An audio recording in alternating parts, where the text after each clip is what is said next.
Morning brewers, I've been brewing today. I've finished actually, apart from clearing up. I'm sat here surrounded by buckets of water and got my brewing here. I've been brewing unusually for me, I've been brewing a clone actually of Landlord, Timothy Taylor's Landlord, using a recipe from Grainfather's book, which is Camera's Brew Your Own British Ale. Now, I don't drink much Timothy Taylor Landlord now, but it's a really iconic beer in my brewing history. Back in the day when Camera campaign for Ale had only just got started, Timothy Taylor were one of those brewers that were still soldiering on making cask ale. And back then you had to travel to find it or get a beer festival sorted to get the Landlord in, so you know, I've got a soft spot for it. And when I discovered I could get all the right ingredients, I thought I would brew it. So I've read that Timothy Taylor brew with Golden Promise malt. That's not the malt I normally use, so I bought a few kilos of it to brew with. You can get the Y yeast West Yorkshire Ale, which is the same yeast that Timothy Taylor brew with.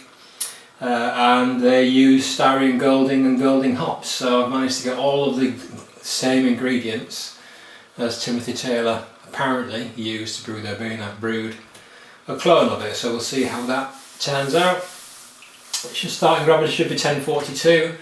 I designed the recipe with an efficiency of 80%. My efficiency is a bit higher than that, it's 10 out of 84%. So I ended up with a starting gravity of 1046, so a bit of a calculation, added 2 litres of cold water and I'm back to 1042. And I shall be pitching that very shortly and look forward to trying it, and I'll let you know how it compares. But the main reason I thought I'd do the video is a bit of an update, is that I've just clocked up 500 subscribers. It's about 503 now I think, and just over 100,000 viewings of my videos, and that's fantastic, and I'm really grateful to everybody that likes the videos and comments, and you know, it makes doing it worthwhile. So I thought we should celebrate that really. So first of all, cheers.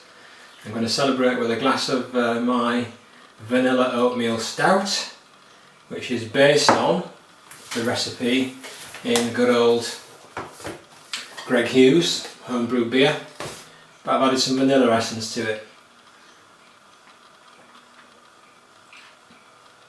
And it's lovely.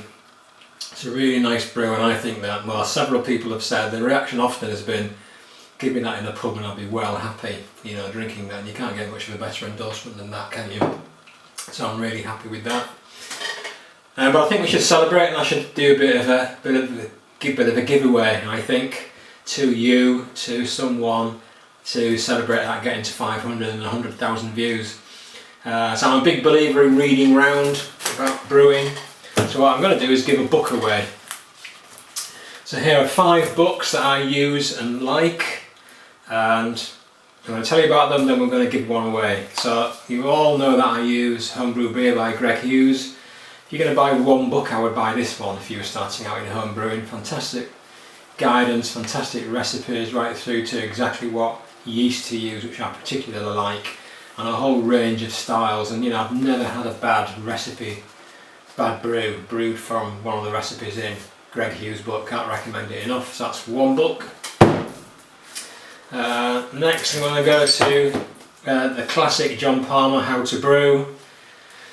If you're serious about your brewing, you need one of these on your shelf. Now you can get a PDF version for free of an earlier edition, but you know, I like to have a book, and I'm happy to support John by buying his book.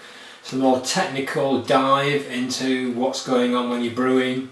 You know, if you want to know which enzymes kick in at which temperatures and do what sort of enzymatic activity, it's going to be in here. Great book, I've read it from cover to cover and I still refer to it now and then. That's the second one. The third one, Grainfather's Camera Brew Your Own British Rail Ale.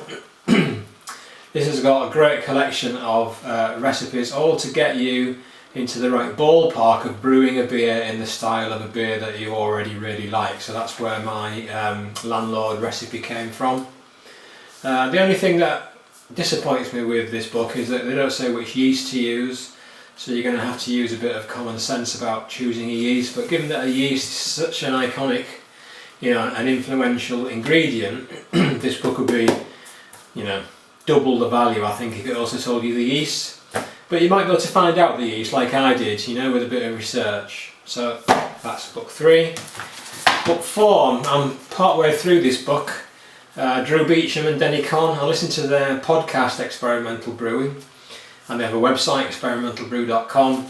You know, a bit of introduction to general brewing, but then they get into some of the science behind brewing, some experimental brewing, and some wacky techniques like using unusual ingredients, fruits, and all sorts of things in here. So once you've got your basic technique nailed, if you want to really push the boundaries a bit further and get into some experimental brewing, I'm really enjoying reading that book. That's book 4. And book 5 is Ron Pattinson's The Homebrewer's Guide to Vintage Beer. Ron Pattinson is a great beer historian. What Ron's done is he has sourced recipes, original recipes as far as he can from you know, back in history. So you got here an 1804 Barclay Perkins TT Velvet Stout, and he takes you through the history of each of the English beer styles, and then takes you into some genuine recipes. He talks about the techniques that the brewers used at the time. And I haven't brewed any recipes out of here yet, but again, thoroughly enjoyed reading that. There are some European beer styles in it as well. Really nice book, done in this ring binder type format, as you can see. So here's the deal. As a thank you to all the people that have subscribed and watch my channel, I'm going to give one of these away, maybe more than one, but certainly at least one. All you need to do is comment below this short video that you'd like to have a chance of winning. I'm going to pick the person that's commented at random. I'll comment back, so you know, check back. So let's wait a month, okay? And at the end of August, I'll come and check back in all the comments. So you come and check back at the beginning of September, and I'll have commented back to the person that's won. And I'll either buy a copy and post it to you, or order it from your version of Amazon in whatever country that you're in. So I'm not limiting it to any particular country. It's just a thank you from me. Okay, so that's all for this time. I'll be back with more usual channel content before too long. Happy brewing!